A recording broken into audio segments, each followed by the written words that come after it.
আসসালামু আলাইকুম রহমতুল্লাহ। ইমাম মাহদি আগমনের আলামত কোনটি? আসুন আমরা জেনে নিই। কিয়ামতের আগে হযরত ইমাম মাহদি আলাইহিসসালাম আগমন করবেন। কিয়ামতের একটি বড় নিদর্শন এটি। কিন্তু অনেকেই ইমাম মাহদি আলাইহিসসালামের আগমনের ব্যাপারে কিছু নির্দেশনার কথা বলে বেড়ান। কেউ কেউ বলেন তার আগমনের আগে আরব দেশে তুষারপাত হবে। আবার কেউ কেউ বলেন নদ নদী এবং গাছপালায় পূর্ণ হয়ে যাবে আরব উপদ্বীপ। প্রকৃত বিষয় কোনটি? আসুন আমরা সেই বিষয়ে আলোচনা করব।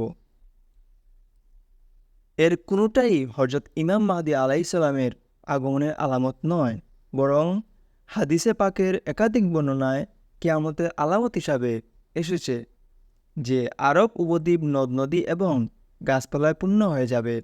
তবে তুষারপাতের বিষয়টি আলোচিত হয়নি। হাদিসের বর্ণনা থেকে প্রমাণিত যে হযরত আবু হুরায়রা রাদিয়াল্লাহু তাআলা আনহু বর্ণনা করেছেন, রাসূল সাল্লাল্লাহু আলাইহি সাল্লাম বলেছেন, ততদিন পর্যন্ত কিয়ামত প্রতিষ্ঠিত হবে না যে পর্যন্ত না আরব উপদ্বীপ গাছপালা ও নদীনালায় পূর্ণ হবে।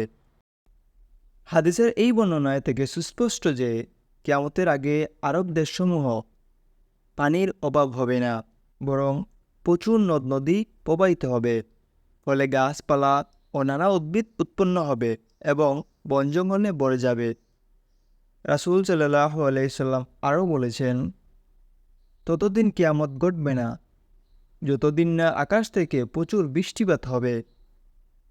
এতে মাটির তৈরি ঘরগুলো ভেঙে পড়বে এবং পশমের ঘরগুলো রক্ষা পাবে।